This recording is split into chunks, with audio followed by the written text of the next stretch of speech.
My name is George Mitchell. I'm listening to the other stories, and it seems like they all revolve around one thing. Either you have an opportunity to do well, or kids being given the opportunity to do well. I'll tell you a little short story real quick. I grew up in the projects. I don't know if you remember down on Lexington Street, 755 West Lexington Street. My mother made a promise. My mother was a nurse, and she made a promise to me that being the only son and a baby child, that we would move out of that neighborhood by the time we started junior high school. And believe it or not, we moved the day junior high school started, you know. And I went to Pimlico Junior High right up the street here, which at the time was the only public school in the United States that closed down on Jewish holidays. Because we had so many kids there that were Jewish, they weren't coming anyway. And so when I graduated from Pimlico, all my friends went to Northwestern, every single last one of them. My mother said, "You're not going to Northwestern, you're going to Maryville." And you had to test at the time to get into Maryville. And I was really upset because why I got to go all the way across town, catch two buses to go to Maryville?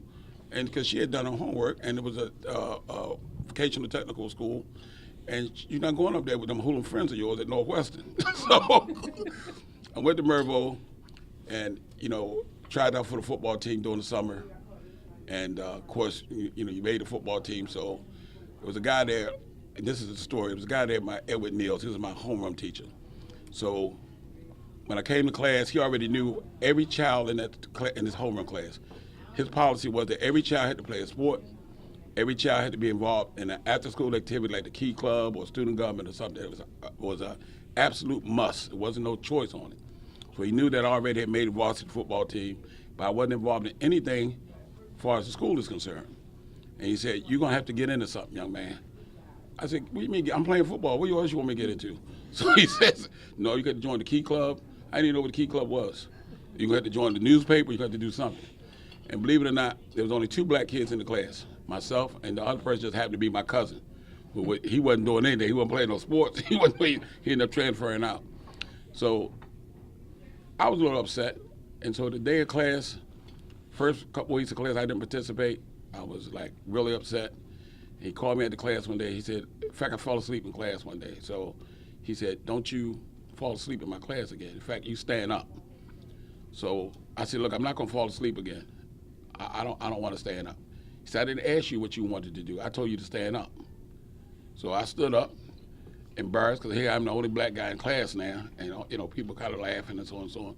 So after class, he told me to go out in the hallway, and I want to talk to you. He said, "Young man, you got an opportunity to be anything that you want to be. You can do anything you want to do."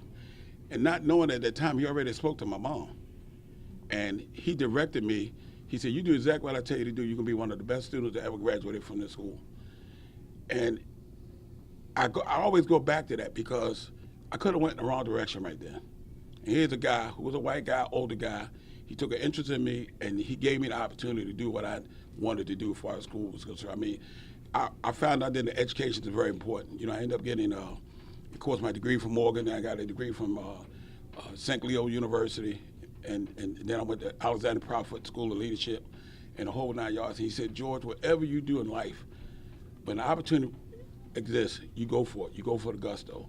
So I'm just saying, he was a little kid from the projects, little 90-head black boy from the projects that was given the opportunity to do something, be something. And I think every kid deserves to have that. Every single kid deserves to have the opportunity. Whether they take it or not, that's up to them. But they deserve to have the opportunity.